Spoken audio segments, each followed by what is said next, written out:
Ici Raymond Saint-Pierre, bienvenue à une autre édition de Zone Doc. Les images qu'on nous montre des hôpitaux, vous les connaissez bien. De crise en crise, on parle d'heures d'attente, on voit les civières dans les corridors. Mais on montre rarement le travail des infirmières, leur contact avec les malades, leur engagement personnel. Le documentaire que nous vous présentons arrive à explorer tout ça et de très près. Les infirmières accompagnent tous les moments de notre vie, de la naissance à la maladie jusqu'à la mort. Les infirmières et les patients se confient ouvertement à la caméra dans ce documentaire, même dans les situations les plus intimes, voire les plus gênantes. D'ailleurs, vous verrez que les noms des infirmières, mais aussi des patients, apparaissent au générique du documentaire de Sylvie Groux, Sur les étages. C'est du grand documentaire. Ça va, ça? Bon, la marchette. Attendez un petit peu. Ça sera pas long. Bonjour, M. Roche. OK. Docteur Isabelle Boucher, docteur Boucher. Venez-vous vous asseoir? Ah ouais. OK. Merci. Bonjour, madame. On va se revoir tout à l'heure. Ah, il s'en vient. Clinique de la douleur. Ouais, c'est tout ça. Ou bien ils m'enlèvent la douleur ou ils m'en font plus. On va tourner par là. Quand les gens pensent aux infirmières, avec tous les changements dans les réseaux de la santé, avec nos conditions de travail, avec tout ce qu'il y a eu avec des grèves, des infirmières et tout ça, on s'imagine toujours que nous sommes toujours à la course, nous sommes toujours stressés, nous sommes toujours fatigués, épuisés de tout ce qui nous arrive dans une journée, parce qu'on n'a pas juste le travail, mais on a nos familles, on a nos loisirs, on a d'autres occupations.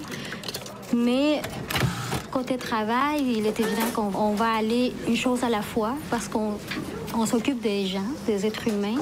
C'est sûr qu'en général, nous autres, on est stressés en dedans, mais devant nos patients, on le fait avec professionnalisme, avec les médecins, avec les familles. On ne peut pas toujours se dépêcher pour faire les choses plus vite. Moi, j'ai déjà entendu quelqu'un qui m'a dit la meilleure manière d'aller vite, c'est de prendre son temps. Je vais vous asseoir un petit peu parce qu'il faut que je vous donne vos médicaments. Hein? Ouais. J'aime morphine. Ça fait mal, ça fatigue les dents. Ça aide-tu d'habitude quand vous donnez votre morphine à Oui. Grave, ça. Il n'y a rien à côté de ça. Voilà. Merci.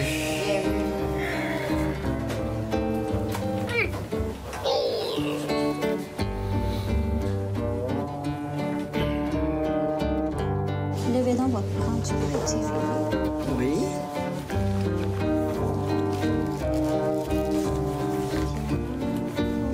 Reposez les bras. Ça va serrer.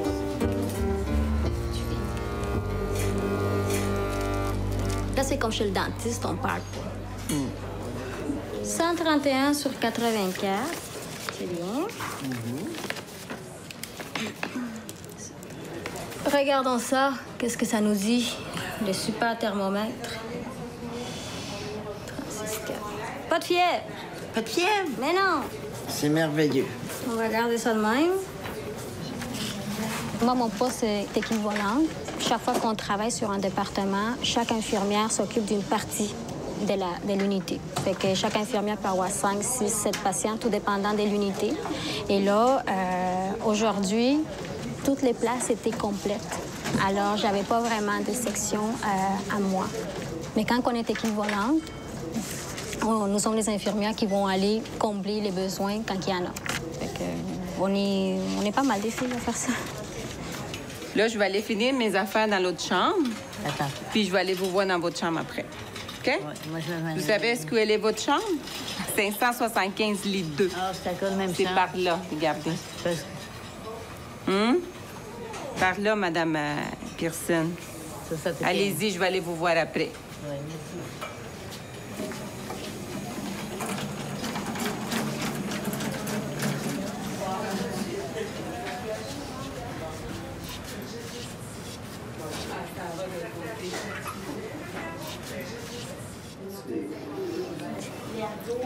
Belle comme un gars.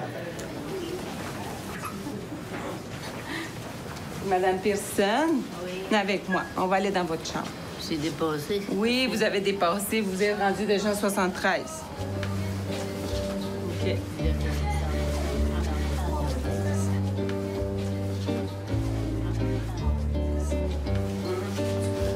Regardez, c'est vos choses qui sont ici. Les choses de toilette. Yeah. Non, ça, c'est juste la lingerie pour votre lit. Prêtez-moi votre petit doigt. Avez-vous passé une bonne nuit? Avez-vous passé une bonne nuit? Oui. Oui? Bon, super. Moi, dans mon poste, je peux travailler dans n'importe quel étage de médecine, que ce soit ici en cardio ou en pneumo ou en néphro, c'est-à-dire des étages de médecine active, je peux y aller, ou dans les étages de chirurgie, ça veut dire les patients qui se font opérer au chirurgie abdominale générale ou urologie ou gynécologie ou orthopédique. Je peux y aller parce qu'au fond, moi, j'ai été comme orientée pour aller travailler dans ces places-là. Il y a des infirmières qui travaillent dans les soins intensifs, il y a des infirmières qui travaillent dans l'hémodialyse, il y a des filles qui vont en mère-enfant, au module de naissance, pour les accouchements. Il y en a qui font en psychiatrie. Mais moi, je n'ai pas été orientée dans ces endroits-là, fait que je me limite à travailler sur les étages de médecine et chirurgie. Avez-vous de la difficulté à respirer? Oui, hein? Oui. Ça sature parfois. On va vous mettre un petit peu d'oxygène, OK? Parce que ça sature parfois. Avez-vous l'oxygène avant, Monsieur Gariepi? Est-ce que vous ont mis de l'oxygène avant? Non? Ben, depuis que je suis ici, Oui, hein? à voir. Oui, hein? Parce que là, mettez-les comme ça. OK. De même. OK?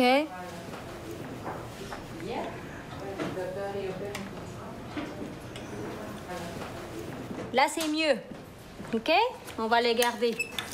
Parce que là, c'était pas fort, c'était pas fort.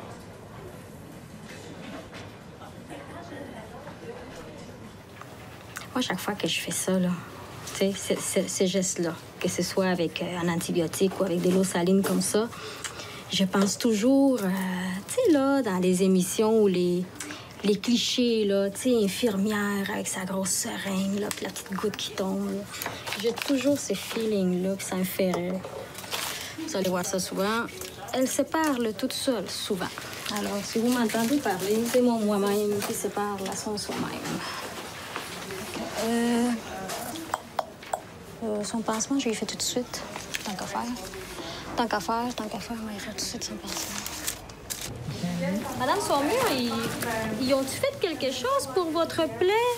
Ils ont-tu débridé? Ils ont-tu nettoyé bien la plaie, le médecin? Ou... Ça doit. Oui, ça OK. doit, Parce que ouais. moi, je vous ai vu à ses débuts. Fait que là, je vais faire la différence le avant Ah oui, et mon après. plein de biopsie. Oui, OK. Ça, je le savais pas.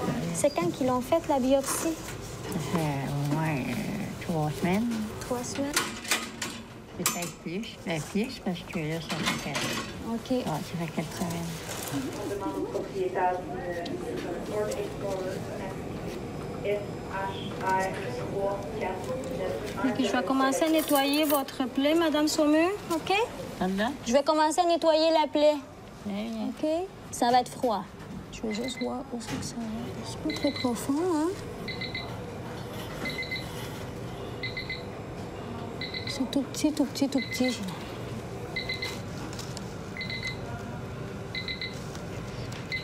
C'est difficile de prendre la journée avec nos patients de la manière dont on l'aimerait parce qu'on n'a pas beaucoup de temps.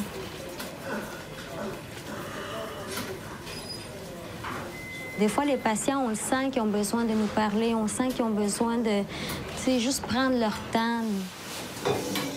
Que ce soit le temps pour manger, que ce soit prendre le temps de nous dire à quel endroit qu'ils ont mal ou comment qu'ils veulent s'habiller ou comment qu'ils veulent, à quelle heure qu'ils veulent se faire laver. Maintenant, c'est tellement difficile parce que tout est rapide. Le patient est admis, puis déjà là, il faut qu'on pense à envisager le congé.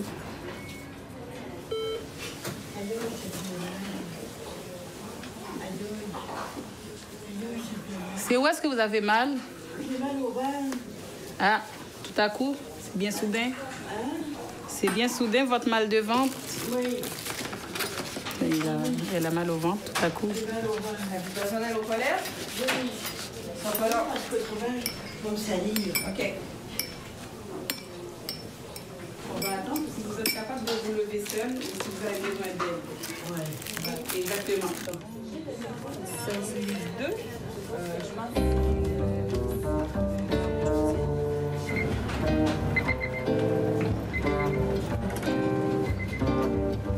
Qu'est-ce qui s'est passé? C'est une chute qu'il a fait la veille. Ah oui. Chute avec un escabeau. Ah, ben c'est magnifique. Je ne chute plus jamais. Comme il prend du coumadin, mais évidemment... Fait que ça...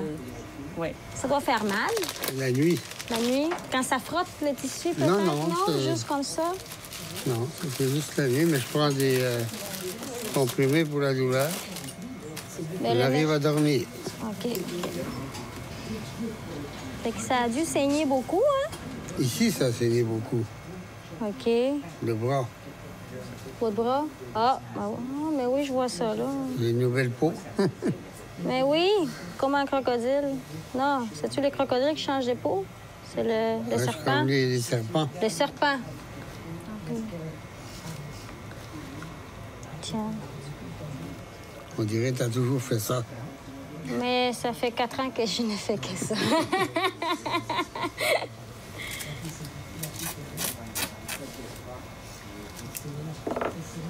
Toute une opération. Diachylon. C'est un autre. Je suis un autre, oui. Je n'y sais pas. C'est qu'un plombier, hein? Marteau, ciseaux. Oui, c'est ça. On va faire comme l'annonce de Rona, là. Tu sais, le gars, il fait juste ça, puis ils se parlent même pas, mais ils se comprennent. Là, c'est fini, oui. Ça va faire du bien, ça. Là, pour placer les coraux, là, on a 73 leaders, ils sont en train de regarder le congé, là. Je crois pas que la chambre elle soit prête, mais le 83 leaders, c'est vacant. Puis, 113 leaders, c'est pour l'admission de Monsieur Renaud. C'est lequel qui est prêt, là, Thibault ou Renaud? Bien, c'est la première fois que j'en entends parler, mais je vais regarder ça plus demain, OK? C'est bon. Suzanne, 86 piqué. j'ai une question. Oui.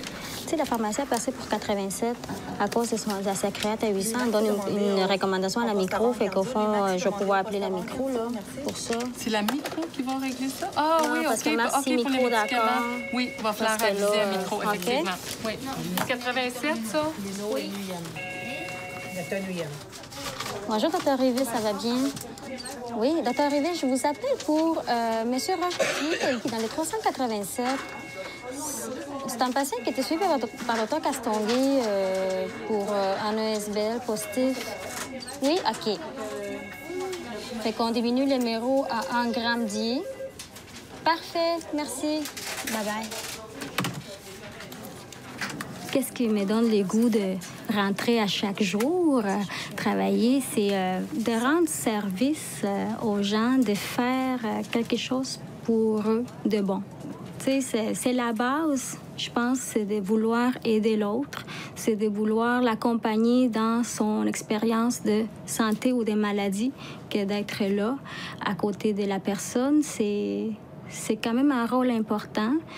C'est quand même un privilège parce que c'est sûr que c'est pas un patient qui vit un moment de santé difficile ou un moment au niveau de son parcours de vie, la maladie, la chirurgie, la guérison, la rémission, la vie, la mort.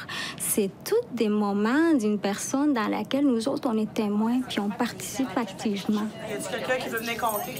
Alors, je pense que d'être à côté de ces gens-là, ça nous aide à nous enrichir, nous aussi, comme êtres humains. De 79 à 82.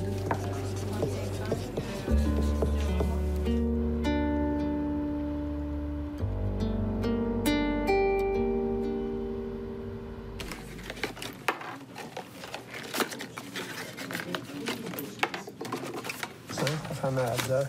Oh. Ouais, on est en retard aujourd'hui. Voilà, reste là. Tu as commencé avec le 20 grammes?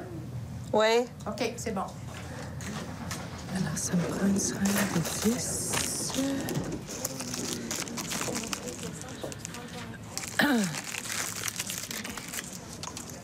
Mélanie, c'est une grosse investigation, oui? Quand même, Oui, pas c'est ça bien. faut que je règle mes trucs d'hier. Avez-vous besoin d'aide? Oui. Je pense qu'on aurait besoin, oui. Monsieur Labrosse? Oui. Je vais faire vos prises de sang. On va aller ici. Je l'attendais, pas moi. Je m'attends à ce que vous ayez de belles veines. Ah, ils sont très belles. Ils sont habitués à plus de ça. Ça ici. Bon matin! Bonjour. Je commençais à penser que tu nous boudais. Mais non. Ça va piquer. J'ai fait mes sciences pures. Je voulais être vétérinaire. J'ai pas été reçue. Donc, mon deuxième choix, c'était infirmière. Donc, j'ai fait mon bac en nursing par la suite. Mais au bac, on apprend beaucoup de théorie. On fait peu de pratique. Puis quand on arrive sur le marché du travail, notre première année, moi, j'ai trouvé ça très, très, très difficile. Pour une jeune infirmière, c'est encore ça. On apprend beaucoup plus quand on commence à travailler que à l'école. Point de vue technique, c'est sûr qu'on a toujours les concepts qui restent toujours en arrière, qui nous apprend un peu comment travailler, comment s'organiser. Sauf que c'est vraiment en pratiquant sur le terrain que l'on peut le développer. Ça, c'est avec le temps. Avec le bac, moi, ça m'a amené à aller un peu plus loin. Si j'avais pas mon bac, je serais pas en médecine ambulatoire. Je serais encore de soir, de nuit, à attendre mon tour pour éventuellement avoir un beau poste comme ici. En faisant le bac, on peut s'ouvrir des portes. Je peux gérer des cliniques. Ici, on n'a presque pas de médecin. On est autonome, mais ça prend des vieilles nurses aussi. Parce que même si j'ai un bac, je peux être la meilleure à l'école, avoir des A+, mais ici, tu sais pas comment gérer. Une chance qu'il y a l'expérience qui est là, qui peut te remettre. Hey, non, fais ça comme ça. Non, j'ai déjà. Ah oui, il y avait déjà eu une personne qui a eu tel truc. On va faire ça comme ça. On se complète bien. Oui. C'est important, ça, dans une équipe, que le savoir de une serve à l'autre.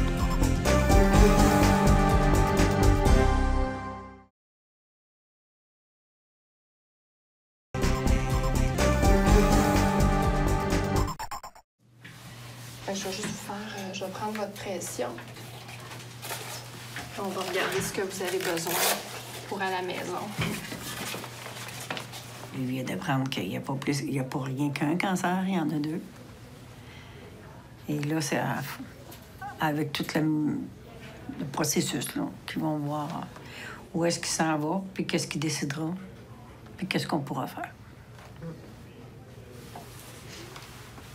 Je sais pas si c'est moi Qui quoi? Qui a plus de peau ou ben quoi, mais ça, tous les fois que qu'ils me font ça. Il est toujours trop grand, on dirait, pas rien que ça, on dirait qu'ils vont me couper le bras en deux si ça. C'est vrai. On désengorge l'urgence parce que les patients qui sont vus en clinique médicale, avant, ils les envoyaient à l'urgence. Mettons que les médecins avaient besoin d'une radiologie, d'une échographie, mais qu'ils voulaient avoir le résultat tout de suite. Fait qu'ils les envoyaient à l'urgence parce qu'il y a juste l'urgence qui pourrait assurer le suivi. Exemple, ils ont vu quelque chose, une lésion, une petite tache sur un rayon X du poumon. Fait que nous, on part du patient à zéro, puis on fait faire le TEP scan, une bronchoscopie, une biopsie. On fait voir par un pneumologue. On fait passer un électrocardiogramme, des prises de sang. Tout ça, on essaye de faire ça le plus rapidement possible pour que s'il y a une chirurgie possible, que le patient puisse l'avoir le plus rapidement. Fait qu'on essaye de faire sauver du temps. Aimeriez-vous arrêter de fumer? Non. Puis à cette heure, ça donne absolument rien. Est-ce que vous prenez de l'alcool? Oui. Avez-vous perdu du poids? Oui. Beaucoup. Courant de la dernière Beaucoup, mais je suis passé en temps de dire de 36 à 31. OK. J'aurais besoin de savoir, parce que là, vous allez retourner à la maison. Oui. Qu'est-ce que vous avez besoin comme aide pour la maison? Pour tout de suite, on va dire, je vois pas...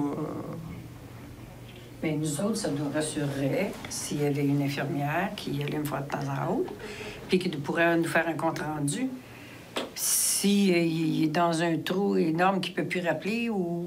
Tu sais, des choses comme ça. Okay. Ou s'il a besoin, je sais pas moi, sa pompe qui ne sait pas s'en servir. Au niveau de vos médicaments, est-ce que ça va bien? Ah, je suis ou, pas inquiète.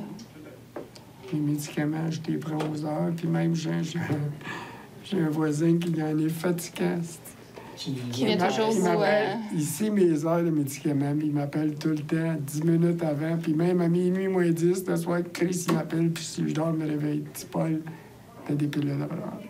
Ah, c'est bien. Oui, vous avez un ange gardien proche de vous.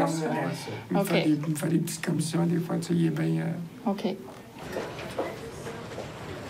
Si on peut conserver les gens malades à la maison, puis qu'ils puissent circuler, qu'ils demeurent ambulatoires, le service va grossir, puis ces gens-là vont pouvoir rester chez eux avec des services et non être hospitalisés tout le temps. Ça va être des gens très, très, très malades qui vont être hospitalisés, là, éventuellement. Le service ambulatoire, c'est appelé à grossir, ça, là, c'est sûr. J'essaye, c'est drôle, hein? Chez nous, là, puis j'essaie de penser, puis essayer de réfléchir à ça. Ben, ça réfléchit pas. Pouf, si je t'ai frappé un estime, ma fille. Ben oui, c'est normal, Paul. C'est C'est normal. pareil comme si ça arrêterait, puis... Mais c'est ça. Ah, je rêve, c'est... Ouais. Regarde, c'est ça. C'est la réalité qui nous rentre dedans, mais...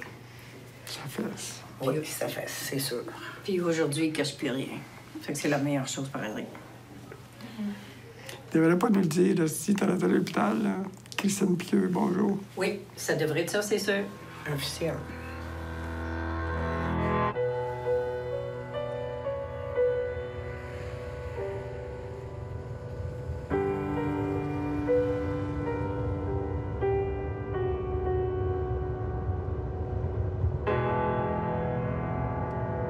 Mais pour moi, l'accompagnement des patients en soins palliatifs, c'est...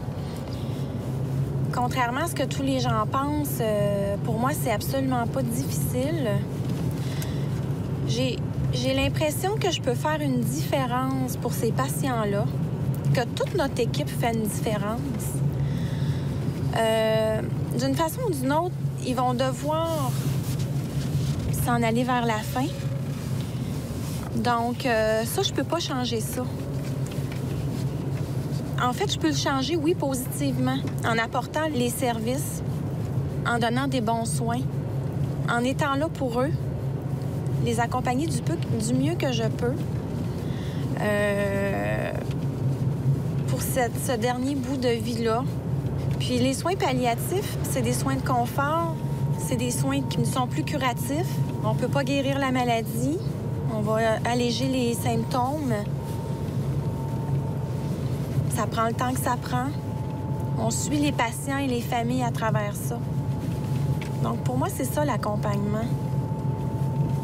Nous, au CLSC des Patriotes, en ayant une équipe dédiée aux soins palliatifs, je pense que ça va inciter les gens à demeurer plus longtemps dans leur milieu.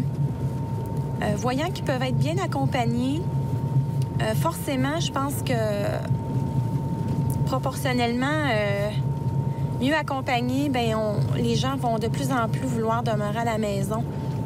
Parfois, c'est pas jusqu'à la mort, mais oui, je pense que définitivement, si on peut augmenter le nombre d'équipes dédiées en soins palliatifs à domicile au Québec, on va augmenter le pourcentage de maintien à domicile.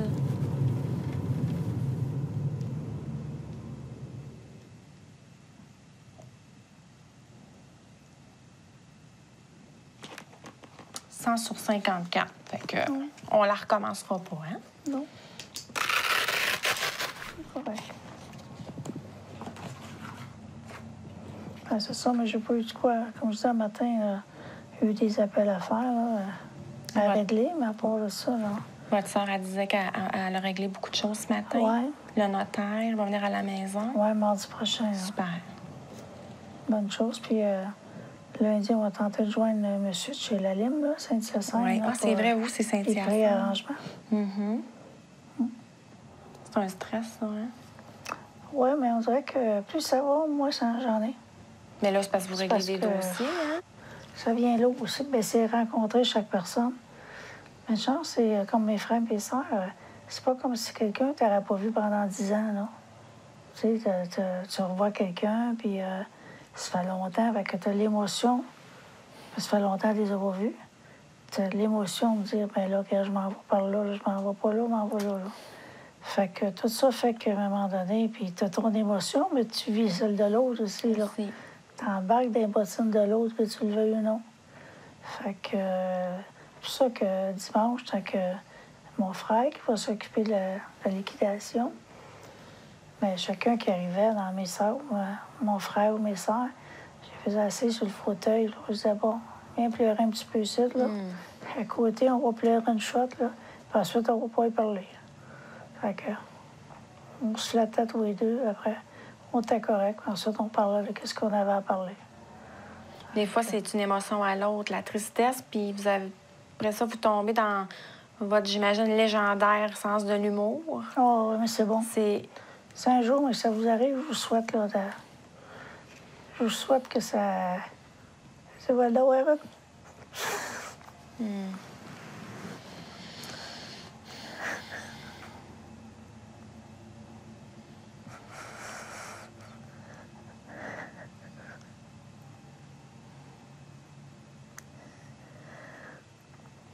Savez-vous qu'est-ce que je me suis dit en sortant d'ici hier, dans ma voiture? Parce que hier, vous m'avez fait rire, comme tout le temps.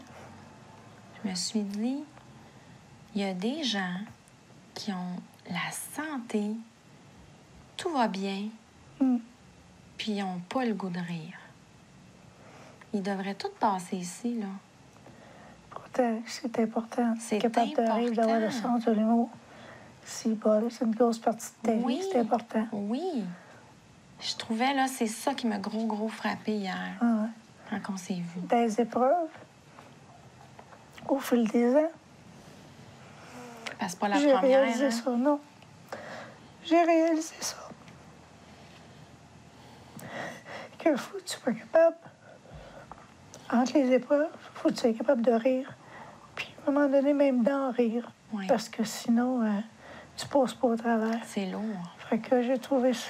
En tout cas, tu apprends des choses en vieillissant, au moins. Tu pars pas sans avoir rien appris. Prenez votre temps.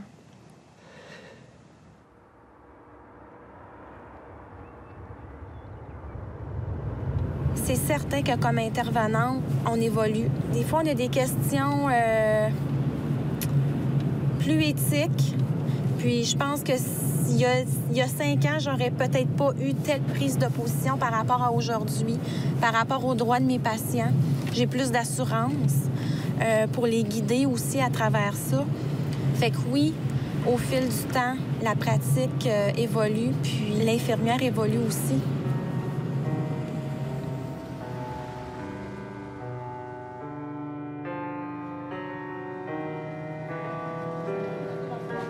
Actuellement, je fais 3 jours par semaine en stomothérapie et les 2 autres journées, je les fais comme équivalentes. Pour le moment, ça va bien parce que je sais qu'il y a 3 jours dans la semaine que je suis en stomo, fait que le travail est complètement différent.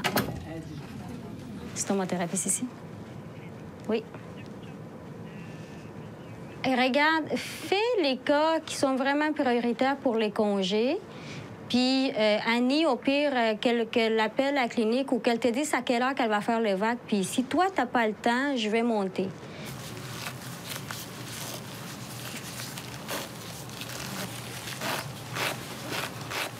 Ça fait pas mal, monsieur Derivé, non? Non, je vous avoue, le portier en avant, là, j'ai pas eu de problème. C'est très bien, ça. Est-ce que c'est mieux depuis qu'ils ont enlevé les points? Oui, ça a eu une amélioration, ça, je pense. Savez-vous s'il en reste des points? Les filles vous ont-tu dit il va vous rester 2 points enlevés ou un point? Ils m'ont pas mentionné de rien de ça. OK. Mais on va quand même dire à Dr. Flanagan que c'est toujours sensible. Oh, c'est très sensible, inconfortable. Okay. Disons que je peux pas rester longtemps assis. OK. Une stomie, c'est lorsque le chirurgien va faire une opération dans laquelle un bout d'intestin va se trouver à l'extérieur de la peau. Alors, ça devient comme une bouche. Le mot stomie devient du mot stomac, ça veut dire une bouche. Et c'est par là que soit le sel ou l'urine va se déverser. Ça va être un chemin différent qui se fait de manière temporaire ou permanente d'évacuation, de l'élimination, quoi. Ça, stomie est très belle. OK. C'est une petite affaire ici, mais... On va pouvoir regarder en arrière? Oui. Pour être sûr que ça fait bien. Votre tumeur, là, elle avait passablement beaucoup fondu avec la chimiothérapie, hein, puis la radiothérapie. Tant mieux. Et puis, il n'y avait pas de ganglion malade à date. Ah oui? C'est le fun, ça. C'est bon. C'est bon, c'est bon. OK. C'est bien. Tout est correct. C'est bon? Yes.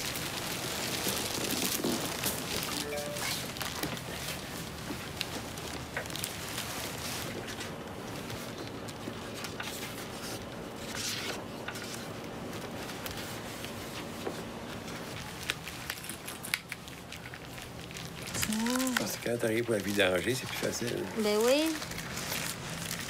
Et que là, on va... Est-ce que vous voulez que je vous mette du tape autour ou vous êtes correct? Non, c'est vous qui connaissez ça. C'est assez solide, j'ai pas besoin. Écoutez, ça avait l'air correct. Le tape que j'ai enlevé tantôt, il y avait... Ça, c'était super bien collé.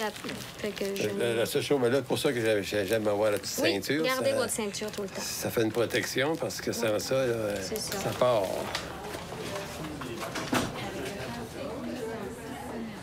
En stomothérapie, ben, je côtoie les chirurgiens, les urologues, les microbiologistes, les dermatologues. Fait que là, ça m'a aidé à sortir un petit peu de ma coquille puis me donner une certaine assurance que j'avais peut-être pas avant. Alors ça m'a beaucoup aidé pour ma vie à moi personnelle. On dirait que c'est comme plus dur de ce côté ici que de ce côté ici. Comme si j'étais plus musclé sur un bord que sur l'autre.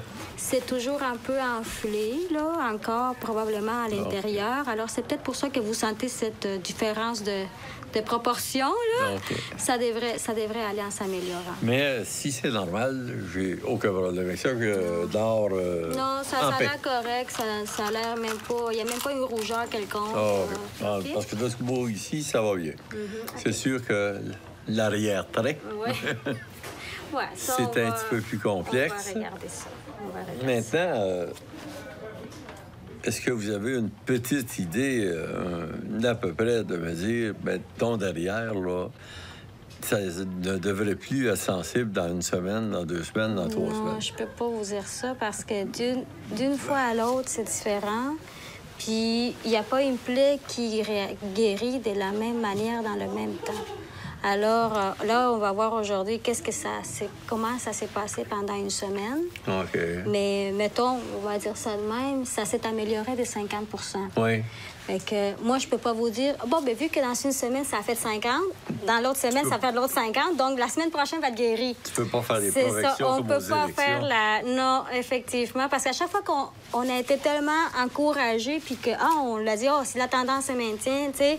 Il y a toujours quelque chose qui arrive, puis là, on est comme déçus parce que pourquoi qu'on a ouvert la bouche? Il a fallu parler. Je m'excuse, hein. Je m'excuse, M. Martel. C'est correct, ça va. Là, c'est une partie plutôt sensible ici. Oh, wow! C'est très bien, ça. C'est très, très bien.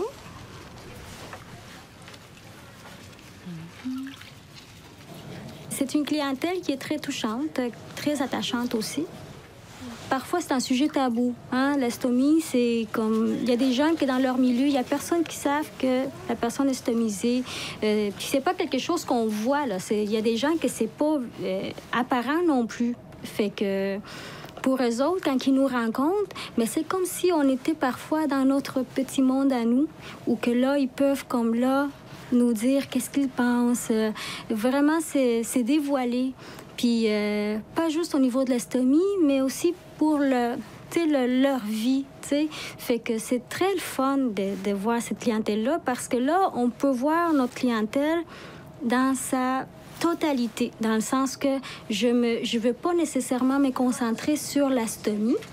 J'ai pas, le choix que de me concentrer sur l'être au complet. Même si on le fait quand on est infirmière, il faut qu'on voit notre patiente de la tête aux pieds, puis dans toutes ses sphères des vies. Mais dans l'estomothérapie, on ne peut pas aller juste à l'estomie, puis passer au suivant. Puis ça, ben, si on aime parler aux gens, si on aime ce contact-là avec la personne, on est dans un beau milieu de travail.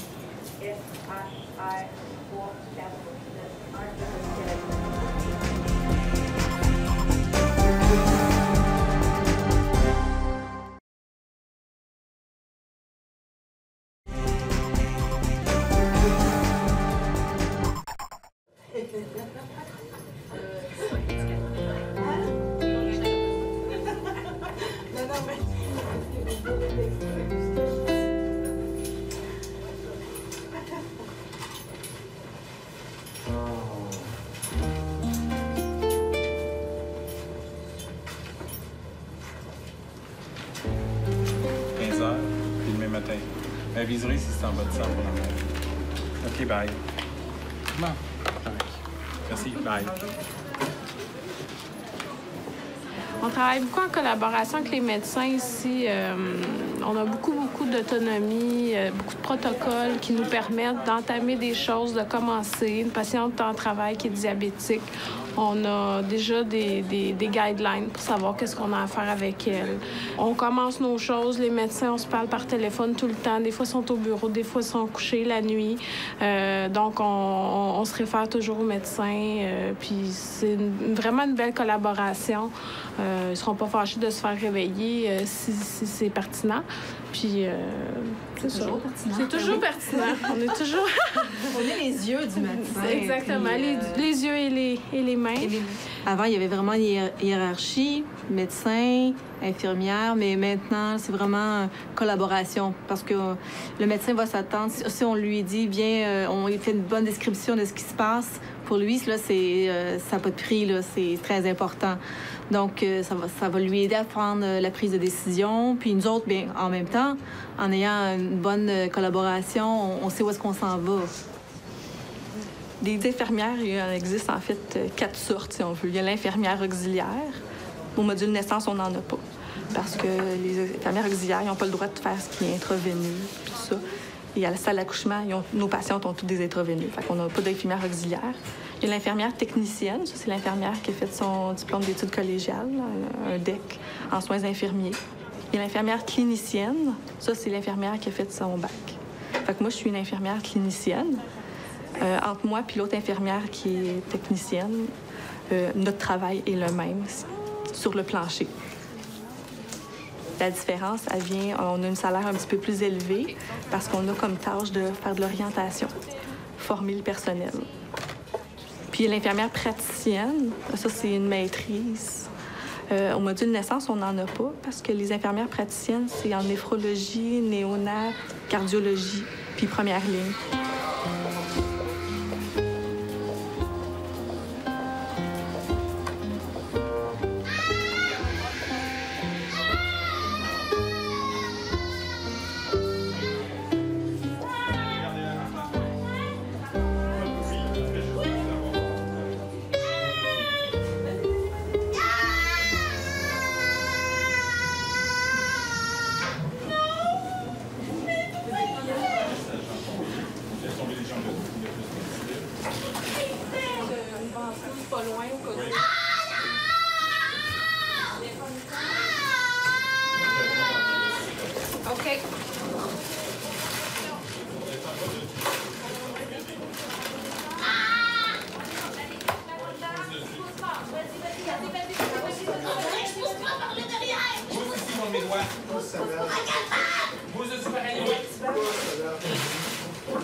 paquet de compresses. OK. On monte un peu. Tu n'as plus, c'est moi. OK. Comme ça. Je shake. Félicitations. Ça me fait plaisir. Elle est super belle. Puis elle va bien, c'est ça l'important. C'est fini.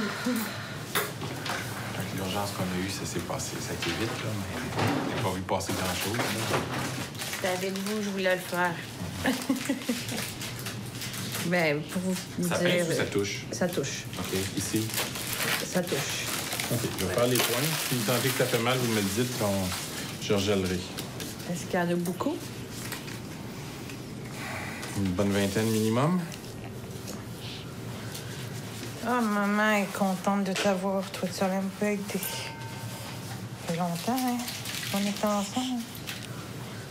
Moi, mon travail là-dedans, ben, ça a été d'installer la patiente pour l'accouchement. J'ai appelé de l'aide aussi. J'ai demandé des infirmières qui sont dans la pouponnière là, pour si qu'on ait besoin de réanimation pour le bébé. Parce qu'on n'a pas eu de besoin, mais on appelle toujours en prévention. J'ai fait, comme les autres, là, ils m'ont beaucoup aidé aussi, les autres infirmières. Quelqu'un qui m'a apporté la ventouse, c'est quelqu'un qui est allé appeler le gynécologue de garde. Puis c'est comme ça qu'on procède habituellement. Là. Vous, monsieur, ça va? Vous êtes remis des émotions? Je sais que ça a brassé un petit peu tantôt à l'accouchement. J'avais peur que ce soit grave. Ouais, ça l'était relativement. Ouais. Vous l'avez vu dans mon visage. Hein? Oh, oui. J'ai pas besoin d'avoir de... Le non-verbal était là. Deuxième degré.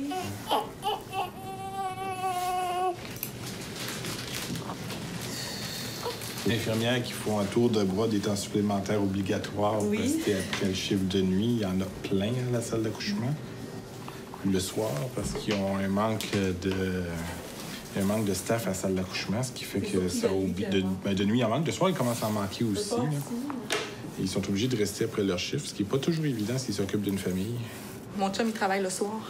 Fait que lui, il part travailler à 3 heures. Puis moi, quand je finis mon chiffre, je vais chercher mon petit à la garderie. Mais je suis en temps supplémentaire obligatoire. Ben, j'appelle mon chum. Il faut que lui soit avec quand malade ou je sais pas, on essaie de s'arranger. C'est difficile. C'est pas évident. Quand on a une jeune famille avec des petits-enfants. Mais on s'arrange entre nous autres. Si je suis chanceuse, j'ai une mère aussi qui peut venir, qui m'aide de temps en temps. Non. C'est une des raisons pourquoi il y en manque à la salle d'accouchement. Parce qu'à force de se faire des temps supplémentaires obligatoires, etc., à un moment donné, il y a plusieurs qui lâchent. Il me reste la peau à l'extérieur à finir.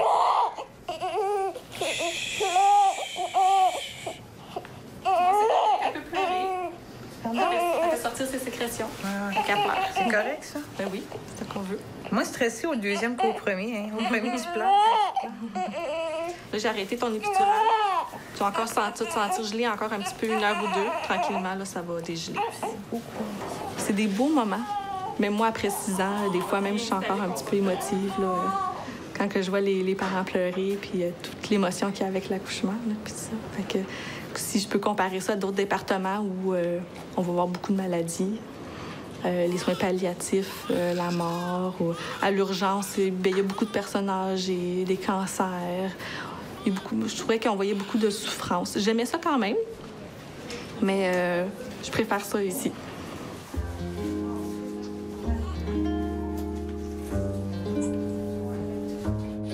Oh, le beau soleil. Oui, on a dit qu'elle gardait le soleil.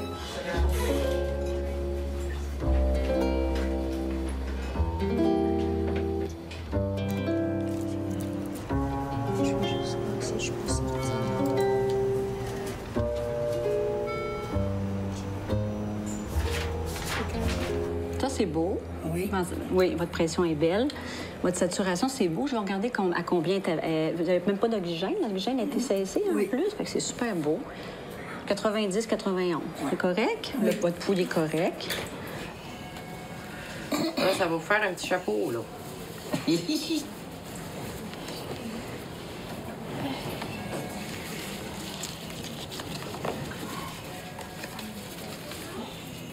Madame Bouilly, ça va monter, là. Mettez vos mains sur vous. Juste OK. Elle a l'air mieux avec ces fauteuils-là, je pense, hein? Comparativement à un fauteuil ordinaire. Oui. Attention, ça monte.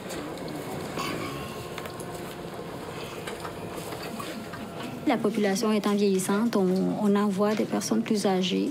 Pour moi, une clientèle jeune, je peux dire, c'est dans la quarantaine. Même dans la cinquantaine, dans la jeune cinquantaine, c'est une personne jeune. Étant donné qu'ils sont de plus en plus vieillissants, ils viennent ici pour plus longtemps, fait qu'ils sont de moins en moins autonomes. Avant, quelqu'un qui était ici, c'est sûr que là, il n'y avait pas besoin de nous pour se laver, il n'y avait pas besoin de nous pour aller aux toilettes ou des choses comme ça.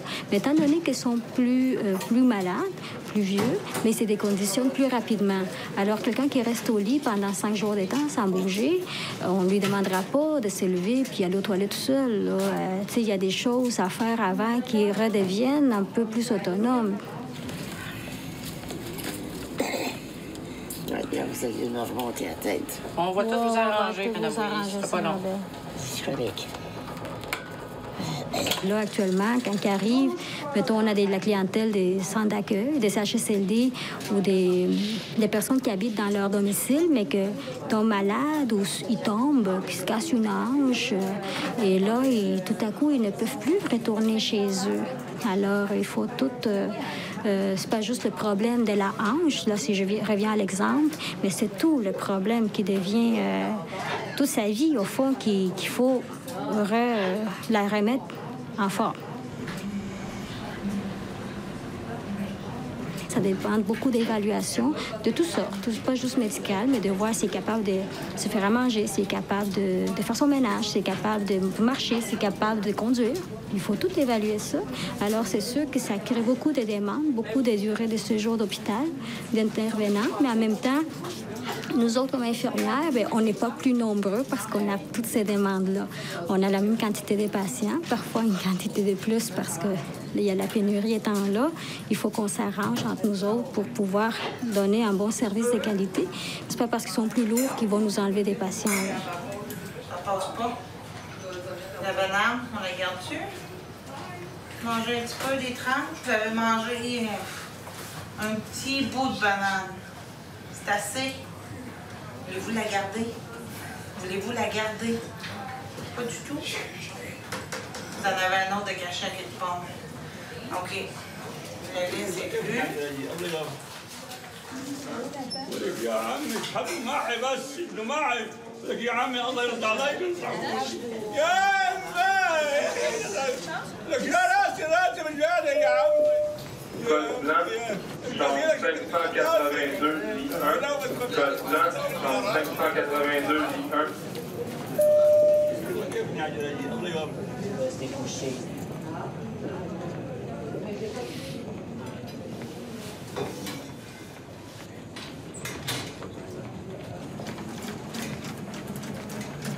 On a eu un patient qui était agressif, un patient avec qui on a une barrière linguistique. Il ne comprend pas le français et on ne le comprend pas à lui. Alors, il ne voulait pas collaborer, il était agité, il était agressif, il voulait nous frapper. Alors, on a appelé du renfort. On a lancé un code blanc. Un code blanc, c'est quand, lorsqu'un patient est agressif, on a demandé de l'aide du personnel masculin. Fait que, aussitôt que l'infirmier est arrivé, le patient... On n'avait pas besoin de comprendre sa langue pour nous rendre compte qu'il était bien content de voir un homme.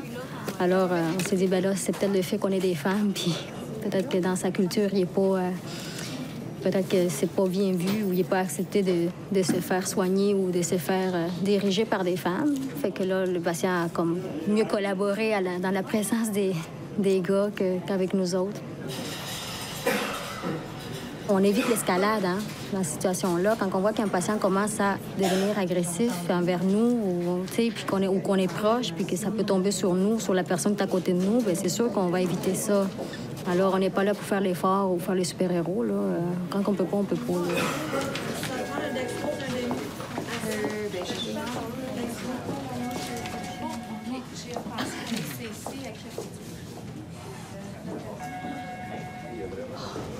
76 kilos, je pense qu'elle est morte. Ah. Là, j'essaie de prendre un pouls. Je vais aller voir.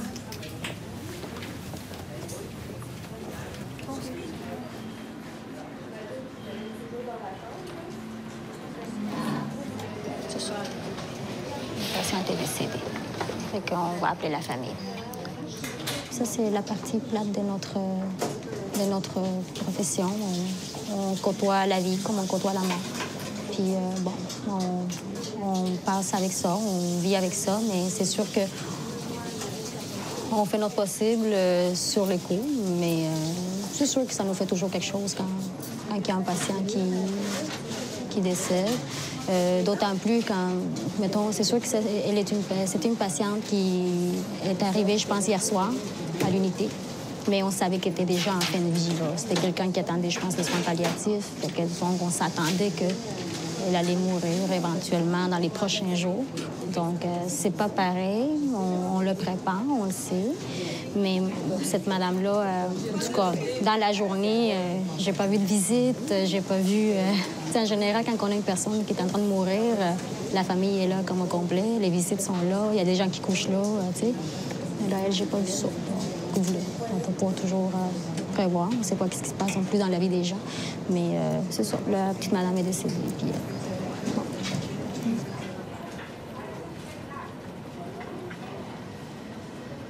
Partir parfois découragé, partir de l'hôpital, oui, partir fatigué, partir épuisé. Des fois, on va partir, puis des situations qui nous touchent plus que d'autres et que ça peut arriver. On a toutes pleuré dans nos voitures en sortant du travail à un moment donné. Le patient, lui, il faut qu'il soit bien, puis on le fait pour eux. Voilà, c'était une autre édition de Zone Doc. J'espère que vous avez aimé ce portrait de nos infirmières. On vous dit à la prochaine pour une autre édition de Zone Doc.